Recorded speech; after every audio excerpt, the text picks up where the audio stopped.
संतोष देशमुख हत्या प्रकरणातील मास्टरमाइंडला लवकर अटक करा अशी मागणी आमदार संदीप क्षीरसागर यांनी केलेली आहे। महत्त्वाची अपडेट यातली बघतोय आपण। जो मास्टरमाइंड असेल त्याला लवकरात लवकर अटक व्हावी अशी मागणी क्षीरसागर यांच्याकडून केली गेली आहे। आज बीडमध्ये संतोष देशमुख यांच्या हत्येतील आरोपींना अटक करावी या मागणीसाठी मूक मोर्चा निघतोय। या प्रश्नावर सुरुवातीपासून सातत्यानं जे बीडचे आमदार आहेत संदीप क्षीरसागर हे आक्रमक राहिलेले आहेत। या प्रकरणातील आरोपींच्या अटकेसाठी आज जो मोर्चा निघतोय त्या मोर्चामध्ये देखील ते सहभागी होणार आहेत। आपल्यासोबत संदीप क्षीरसागर आहेत। काय सांगाल भैया, या प्रकरणात तुम्ही सुरुवातीपासून अतिशय आक्रमक भूमिका घेतली आहे, आज मोर्चा सुद्धा निघतोय। बघा, पहिल्यांदाच मी ते गावात गेल्यानंतर सगळी परिस्थिती बघितल्यानंतर ज्या गावच्या लोकांनी सांगितलं की ह्याचे सूत्रधार जे आहेत वाल्मिक कराड ह्यांना अटक झाली पाहिजे, आणि जेव्हा जेव्हा अधिवेशनामध्ये बोलल्यानंतर सुद्धा सरकारच्या माध्यमातून त्यांनी आश्वासन दिलं। काही गोष्टी त्याच्यामध्ये मानल्या पाहिजे की SP साहेब नवीन आल्यानंतर जो काही उल्लेख आम्ही ते 2 नंबर उद्योगांचा केला होता ते बंद झालेत, काही लोक अटक झालेत, पण तो मेन सूत्रधार अजून सापडला नाही। त्याच्यामुळे लोकांमध्ये जो रोष आहे, तुम्हाला आज 11 वाजता मोर्चा चालू होईल, तुम्हाला लक्षात येईल लोकांची संख्याने आजच्या या मी तर मतदारसंघातून एकही गाडी कुणाला दिली नाही।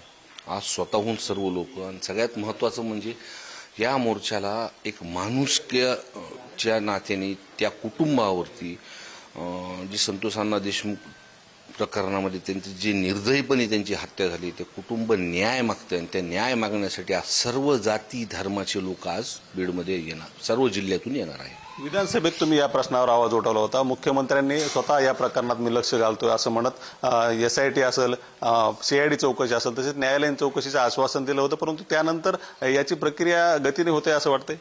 नाही, मी काही गोष्टी प्रामाणिकपणे पण सांगितल्या असं पाहिजे की मी विरोधी बाकावरती त्यांनी ज्या गोष्टी सांगितल्या त्या पद्धतीने पोलीस प्रशासन ऍक्टिव्ह झालेलं आहे। 2 नंबरचे धंदे बंद झाले, काही लोक अटक झाली, पण मूळ काय आहे, जे वाल्मिक कराड आहेत म्हणजे धनंजय मुंडे साहेबांनी सुद्धा हे बोलताना सांगितलं ते की माझे निकटवर्ती आहेत, आणि आता हे मीच म्हणत नाही तर जिल्ह्यातले लोक म्हणतात की धनंजय मुंडे साहेबांनी नैतिकता दाखवावी, त्यांनी ह्याचं फास्ट ट्रॅकवरती ह्या 3 महिन्यामध्ये किंवा 4 महिन्यामध्ये ह्याचा निकाल CDR आणावं, सूक्ष्मोक्ष लोकांसमोर आणावं, तोपर्यंत त्यांनी राजीनामा द्यावा, आणि जे सगळ्यांचं म्हणणं आहे की हे सर्व आरोपींना न्याय भेटला पाहिजे, त्यांना फाशीची शिक्षा झाली पाहिजे।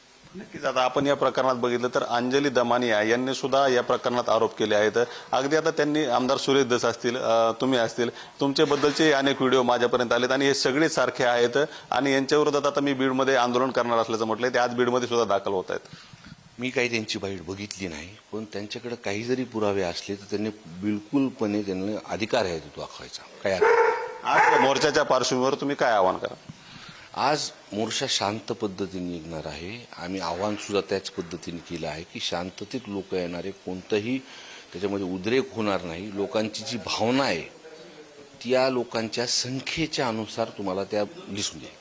या प्रकरणात राजकारण होत असल्याचा सुद्धा आरोप केला जातोय। आता विरोधी पक्षातले जे आमदार आहेत, मंत्री आहेत, ते देखील म्हणतात की देशमुख यांच्या हत्या प्रकरणात न्याय मिळावा, परंतु या प्रकरणात राजकारण करू नये आणि राजकारणामुळे एखाद्याचं राजकीय आयुष्य संपवण्याचा प्रयत्न करू नये असं देखील म्हटलं। ह्याच्यामध्ये काय राजकारण आहे? राजकारण काय आहे ह्याच्यामध्ये मला तुम्ही सांगा ना। राजकीय गुन्हे होतात हे मी मान्य करतो, गटातटामध्ये होतात, हे पण इतकं क्रूरपणे जे संतोष अण्णा देशमुख यांच्यासोबत झालेलं आहे, आणि सर्वात महत्त्वाचं की सभागृहामध्ये हा विषय मी जेव्हा मांडत होतो तेव्हा पहिल्यांदा मी असं बघितलं की फक्त मीच नाही तर सर्व म्हणजे जिल्ह्यातले सगळे आमदार, सुरेश धसांना असतील, प्रकाशदादा असतील, नमिताताई मुंदडा असतील, विजय पंडित असतील, भाजपचे अभिमन्यू पवार असतील, अशा अनेक लोकांनी, आव्हाड साहेब असतील, अशा अनेक लोकांनी ह्याची वस्तुस्थिती काहीतरी झालं असेल ना, कुणाला काहीतरी मनात काहीतरी वाटत असेल की चुकीची गोष्ट झाली, आणि ती त्यांना न्याय त्या कुटुंबाला भेटलं पाहिजे। ह्याच्यात कशाचं राजकारण? आज शरद पवार देखील उपस्थित राहण्याची चर्चा होती, परंतु राष्ट्रवादीचे कुठले नेते उपस्थित राहणार? पवार साहेब उपस्थित राहणार? नाही बघा, हा सर्व पक्षीय, सर्व जाती धर्माचा, सर्व संघटनेचा हा कोणताही एका पक्षाचा किंवा एका गटाचा नाही आहे। मोठे साहेबांनी त्यांच्या कुटुंबाला सांत्वन भेट दिलेली आहे, आणि त्यांचा दौरा काही ठरलेला नव्हता। हे कशामुळे बातम्यात आलं हे मला माहीत नाही। दुसरे कुठले नेते? जितेंद्र आव्हाड येत आहेत. आव्हाड साहेब येणार आहेत. आव्हाड साहेब येणार आहेत. मग आव्हाड साहेबांनी सुद्धा बाकीच्या आमदारसोबत माझ्यासोबत ही भूमिका प्रखरपणे मांडली आणि नाव घेऊन मांडलेली की हा वाल्मिक कराड हा जो मास्टर माइंड आहे ह्याला अटक झाली पाहिजे आणि ह्याची चौकशी झाली पाहिजे. नक्कीच या प्रकरणात देशमुख कुटुंबाला न्याय देण्यासाठीच आम्ही पाठपुरावा करत असून तो त्याच पार्श्वभूमीवर आज मोर्चा निघत असून याला मोठ्या संख्येने प्रतिसाद मिळेल. लोकांनी सहभागी व्हावं, शांततेत सहभागी व्हावं असं आमदार संदीप क्षीरसागर यांनी म्हटलंय. उदय नागरगोजे, पुढारी न्यूज, बीड.